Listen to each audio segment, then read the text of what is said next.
السلام علیکم ورحمۃ اللہ وبرکاتہ۔ محترم ناظرین، آپ دیکھ رہے اس وقت آل انڈیا پاورفل نیوز۔ میں آپ کا میزبان محمد جہانگیر سجاد نگری۔ ناظرین، آج 11 فروری 2024۔ ناظرین، ہلدوانی میں پولیس ایکشن کے شدید الفاظ میں مذمت کرتے ہوئے جمعیت علماء ہند کے صدر مولانا ارشد مدنی نے کہا کہ ہلدوانی میں جو کچھ ہوا وہ انتہائی افسوسناک ہے اور احتجاج کرنے والوں پر مذہب کی بنیاد پر پولیس کی اندھادھند فائرنگ ایک وحشیانہ کارروائی ہے۔ آج یہاں جاری ایک بیان میں مولانا مدنی نے کہا کہ جمعیت علماء ہند کے جو نمائندہ وفد متاثرہ علاقوں کا جائزہ لینے کے لیے آج ہلدوانی کے دورہ پر گیا تھا، اس نے جو رپورٹ دی ہے وہ انتہائی روح فرساں ہے اور یہ بات بالکل آئینہ کی طرح صاف ہو کر سامنے آ گئی ہے کہ پولیس انتظامیہ کا رول بہت ہی خراب رہا ہے۔ رپورٹ کے مطابق پولیس ظلم و زیادتی کی تمام حدوں کو توڑتے ہوئے لوگوں کو گرفتاری کر رہی ہے، یہاں تک کہ دروازہ توڑ کر اور جبرن گھروں میں گھس کر مرد و خواتین کو زد و کوب بھی کر رہی ہے۔ پولیس کی زیادتی اور خوف کی وجہ سے اب تک ہزاروں لوگ فساد زدہ علاقے سے نقل مکانی کر چکے ہیں۔ یہ ظلم کی انتہا ہے اور کوئی بھی انصاف پسند معاشرہ اس کو برداشت نہیں کر سکتا۔ ہم نے اس سلسلے میں اتراکھنڈ کے ڈی جی پی کو کل ایک خط لکھ کر مطالبہ کیا ہے کہ وہ اس سلسلے میں فوری توجہ دے اور پولیس بے گناہ شہریوں پر جو زیادتیاں کر رہی ہے اسے ایسا کرنے سے نہ صرف روکا جائے بلکہ گرفتاریوں کا جو مذموم سلسلہ شروع ہوا ہے اسے بھی فوراً بند کیا جانا چاہیے اور اس پورے واقعہ کے منصفانہ جانچ بھی ہونی چاہیے۔ انہوں نے کہا کہ پولیس اور انتظامیہ نے اگر ایماندارانہ طریقے سے اس معاملہ کو حل کرنے کی کوشش کی ہوتی تو شاید اس ساہ کو رونما ہونے سے روکا جا سکتا تھا، لیکن ایسا کرنے کی جگہ پولیس نے طاقت کی بیجا استعمال کو ترجیح دی۔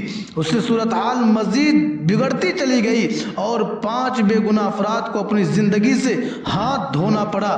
مولانا مدنی نے یہ بھی کہا ہے کہ جب معاملہ عدالت میں تھا تو انتظامیہ کو مسجد اور مدرسے کو منہدم کرنے کی اتنی جلدی کیوں تھی؟ میری معلومات کے مطابق اس کیس کی سماعت 8 فروری کو ہائی کورٹ میں 11 بجے ہوئی تھی اور کورٹ نے 14 فروری کو اس کی دوبارہ سماعت کی تاریخ مقرر کی تھی۔ انتظامیہ کو جب تک انتظار کرنا چاہیے تھا، لیکن اسی دن یعنی 8 فروری کو شام تقریباً 5 بجے مسجد اور مدرسہ کو منہدم کرنے کے لیے نگر نگم اور انتظامیہ کے لوگ پہنچ گئے اور عجلت کا مظاہرہ کیا گیا۔ اس سے یہ افسوسناک حقیقت بہرحال اجاگر ہو گئی ہے کہ انتظامیہ کی نیت صاف نہیں تھی۔ انہوں نے کہا کہ ہمیں جو معلومات فراہم کی گئی ہے یہ زمین 1937 میں برطانوی دور حکومت میں ایک شخص کو لیز پر دی گئی تھی جس پر مسلمان آباد ہوئے اور مسجد اور مدرسہ بھی تعمیر کر لیا۔ انہوں نے کہا کہ پولیس کارروائی پر اب یہ دلیل دے رہی ہے کہ مقامی لوگ تشدد پر آمادہ تھے اور اپنے گھروں کی چھتوں سے سنگباری کر رہے تھے، جس پر قابو پانے کے لیے پولیس کو فائرنگ کرنی پڑی۔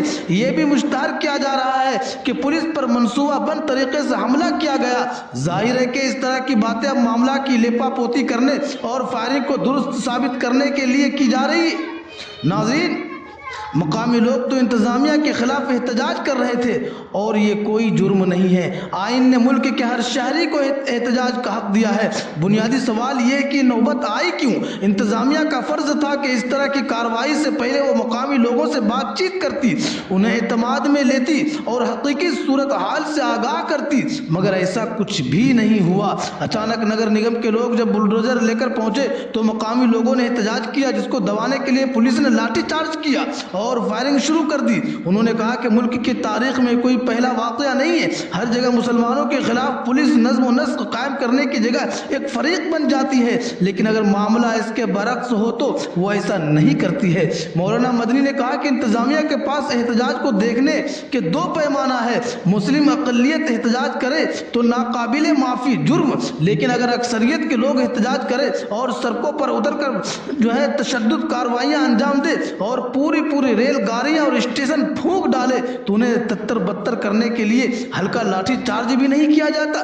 انتظامیہ کا مظاہرہ اور احتجاج کرنے والوں کے درمیان مذہب کی بنیاد پر تفریق افسوسناک ہے۔ انہوں نے کہا کہ حال ہی میں فوج میں ٹھیکہ کے نوکری کے خلاف ہونے والے تشدد احتجاج اس کا منہ بولتا ثبوت ہے۔ احتجاجیوں نے جگہ جگہ ٹرینوں میں آگ لگائی، سرکاری املاک کو نقصان پہنچایا، پولیس پر پتھر بازی کی، تو وہیں پولیس جو مسلمانوں کے خلاف تمام حدیں توڑتی ہے خاموش تماشائی بنی رہی۔ اس پر تشدد احتجاج کو لے کر جو لوگ گرفتار کیے گئے تھے ان کے خلاف ایسی ہلکی دفعات لگائی تھی کہ تھانے سے ہی ان کی ضمانت ہو گئی تھی۔ اس کی سینکڑوں مثالیں پیش کی جا سکتی ہیں، ہم اس کے خلاف ایک مدت سے آواز اٹھا رہے ہیں، لیکن افسوس کہ ہر معاملہ کو مذہبی آنکھ سے دیکھا جانے لگا ہے۔